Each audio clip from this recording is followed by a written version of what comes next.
ಇದುವರೆಗೂ ಪೂಜೆ ಮಾಡಿಲ್ಲ ಅಂದ್ರೂ ಸಹ ಪಿತೃದೇವತೆಗೆ ಪ್ರಥಮ ಪೂಜೆ ಮಾಡ್ಬೇಕು ಅಂತ ಮಾತೃದೇವೋಭವ ಪಿತೃದೇವೋಭವ ಆಚಾರ್ಯ ದೇವೋಭವ ಆಮೇಲೆ ದೇವರಿಗೆ ನಮನ ಸಲ್ಲಿಸ್ಬೇಕು. ಅವ್ರಿಗೆ ಮೊದಲ ಒಂದು ಪ್ರಾಧಾನ್ಯತೆ ಕೊಡ್ತಾ ಇದ್ದಾರೆ. ಎಲ್ಲಾ ಧರ್ಮದಲ್ಲೂ ಇದೆ ಇದು ಕ್ರಿಶ್ಚಿಯಾನಿಟಿನಲ್ಲಿ ಇದೆ, ಮುಸ್ಲಿಮ್ಸ್ನಲ್ಲೂ ಇದೆ. ನಾವು ನಮಗೆ ತಿಳಿದಷ್ಟು ಮಾತ್ರ ನಮ್ಮ ಹಿಂದೂವಿನಲ್ಲಿ ಬಹಳ ವಿಶೇಷವಾಗಿರ್ತಕ್ಕಂಥ ಪ್ರಾಧಾನ್ಯತೆ ಕೊಡ್ತಾರೆ ಪಿತೃ ಪಕ್ಷಕ್ಕೆ. ಇದು ಪಿತೃ ಪಕ್ಷದ ಒಂದು ಮಹಿಮೆ.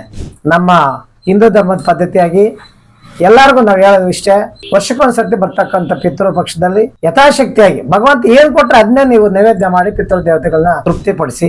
ನಮಸ್ಕಾರ, ನಮ್ಮ ಹೆಸರು ಡಾಕ್ಟರ್ ಆರ್ ಸದಾಶಿವಯ್ಯ ಅಂತ ಹೇಳ್ಬಿಟ್ಟು ಬಸವೇಶ್ವರ ಜ್ಯೋತಿಷಾಲ ಮತ್ತು ವಾಸ್ತು ಪಂಡಿತರು, ಆನೇಕಲ್ ತಾಲೂಕು ಅತ್ತಿಬೆಲೆ ಹೋಬಳಿ ಮಂಚನಹಳ್ಳಿನಲ್ಲಿ ಶನೀಶ್ವರ ಸ್ವಾಮಿ ಸನ್ನಿಧಿಯಲ್ಲಿ ನಮ್ಮದೇ ಇರ್ತಕ್ಕಂಥ ಜ್ಯೋತಿಷ್ಯ ಸುಮಾರು 30 ವರ್ಷಗಳಿಂದ ನಾವು ಈ ಒಂದು ಈಗ ನಿಮ್ಮ ಈಗ ಚಾನಲ್ ಮುಖಾಂತರ ನಾನು ಸಾರ್ವಜನಿಕರಿಗೆ ಮತ್ತು ನಮ್ಮ ಜನಗಳಿಗೆ ಹೇಳೋದೇನೆಂದರೆ, ಪಿತೃಪಕ್ಷದ ಪರವಾಗಿ ನಾನು ಒಂದೆರಡು ಮಾತಾಡೋದಕ್ಕೆ ಬಂದಿದ್ದೀನಿ. ಪಿತೃಪಕ್ಷ ಅಂದರೆ ಭಾದ್ರಪದ ಮಾಸದ ಕೃಷ್ಣ ಪಕ್ಷ. ಅಂದರೆ ತಿಂಗಳಲ್ಲಿ 2 ಪಕ್ಷ ಇರುತ್ತೆ, ಶುಕ್ಲ ಪಕ್ಷ ಮತ್ತು ಕೃಷ್ಣ ಪಕ್ಷ ಅಂತ ಹೇಳ್ಬಿಟ್ಟು. ಕೃಷ್ಣ ಪಕ್ಷದ ಭಾದ್ರಪದ ಮಾಸದ ಕೃಷ್ಣ ಪಕ್ಷದಲ್ಲಿ ಪಿತೃಪಕ್ಷ ಬರೋದು. ಅಂದರೆ 365 ದಿವಸದಲ್ಲಿ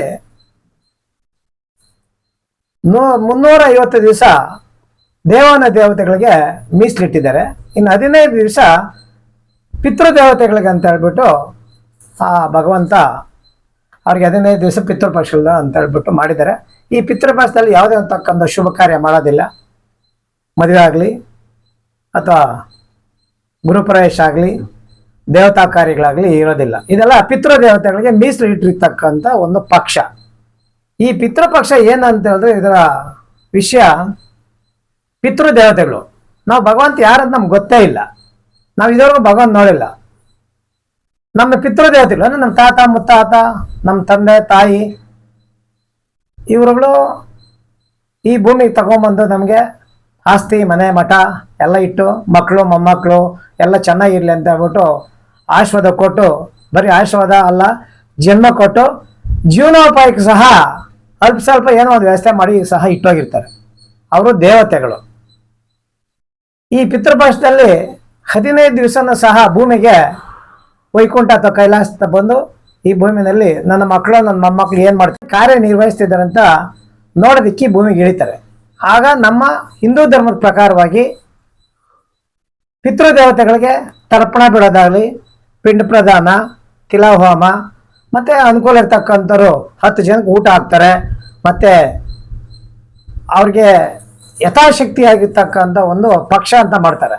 ಶಕ್ತಿಯಾನುಸಾರ ಯಥಾಶಕ್ತಿ ಅವ್ರಿಗೆ ಏನು ಭಗವಂತ ಏನು ಕೊಟ್ಟಿದ್ದ ಅದು. ಮತ್ತು ಸಮಾಧಿಗಳ ಹತ್ರ ಹೋಗಿ ವಿಶೇಷವಾಗಿ ಪೂಜೆ ಮಾಡ್ಕೊಂಡು ಬರ್ತಾರೆ. ಮನೆಗಳಲ್ಲಿ ಸಹ ಅವ್ರ ಫೋಟೋ ಇಟ್ಟು ಪೂಜೆ ಮಾಡಿ ಪ್ರಿಯವಾಗಿರ್ತಕ್ಕಂಥ ಕೆಲವು ಭಕ್ಷ್ಯ ಭೋಜ್ಯಗಳನ್ನ ಸಹ ನೈವೇದ್ಯವಾಗಿ ಇಡ್ತಾರೆ. ಹಾಗೂ ಅವ್ರ ನೆಂಟರಿಷ್ಟರು ಕುಲಬಂಧರನ್ನೆಲ್ಲ ಕರೆದು ಸಹ ಮಾಡ್ತಾರೆ. ಆಮೇಲೆ ಮಾಡಿದ ಆ ಒಂದು ನೈವೇದ್ಯನ ಕಾಗೆ ರೂಪದಲ್ಲಾಗಲಿ ಅಥವಾ ಹಸುವಿನ ರೂಪದಲ್ಲಿ ಅವ್ರಿಗೆ ಆ ಎಡೆಯನ್ನು ತಿನ್ನಿಸ್ತಾರೆ. ಇದೊಂದು ಪದ್ಧತಿ ಇದೆ. ಇನ್ನೂ ಕೆಲವರು ಪುರೋಹಿತನ ಕರ್ಕೊಂಬಂದು ಸಂಕಲ್ಪ ಮಾಡಿ ತರ್ಪಣಾದಿಗಳನ್ನ ಬಿಟ್ಟು ಇವೆಲ್ಲ ಒಂದು ಕಾರ್ಯಕ್ರಮ ಮಾಡ್ತಾರೆ. ಅವರ ಒಂದು ಮನೆತನದ ಏನೋ ಒಂದು ನಡೆ ಮೊದಲಿಂದ ಮಾಡ್ಕೊಂಬಂದಿರ್ತಾರೆ. ಆ ಪದ್ಧತಿ ಪ್ರಕಾರವಾಗಿ ನೆರವೇರಿಸ್ಕೊಂಡು ಬರ್ತಾರೆ.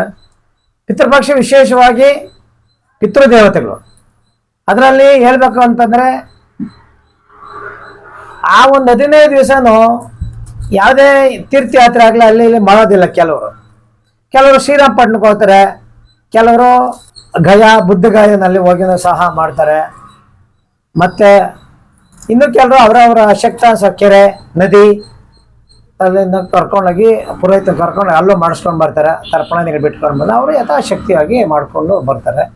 ಮನೆಗಳಲ್ಲೂ ಸಹ ವಿಶೇಷವಾಗಿ 15 ದಿವಸ ಸಹ ದಕ್ಷಿಣಾಭಿಮುಖವಾಗಿ ವಿಶೇಷವಾಗಿ ಒಂದು ದೀಪ ಹಚ್ಚಿ ಅವ್ರ ಪಿತೃದೇವತೆಗಳಿಗೆ ನಮನ ಸಲ್ಲಿಸ್ತಾರೆ. ಇಷ್ಟೆಲ್ಲ ಕಾರ್ಯಕ್ರಮ ಮಾಡ್ತಾರೆ. ಪಿತೃ ಋಣ ಭಾಳ ದೊಡ್ಡ ಋಣ.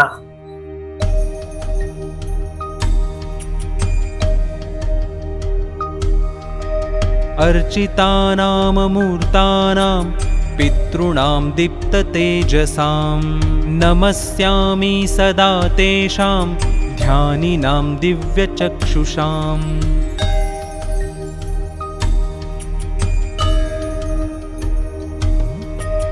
इन्द्रादीनां च नेतारो दक्षमारीचयोस्तथा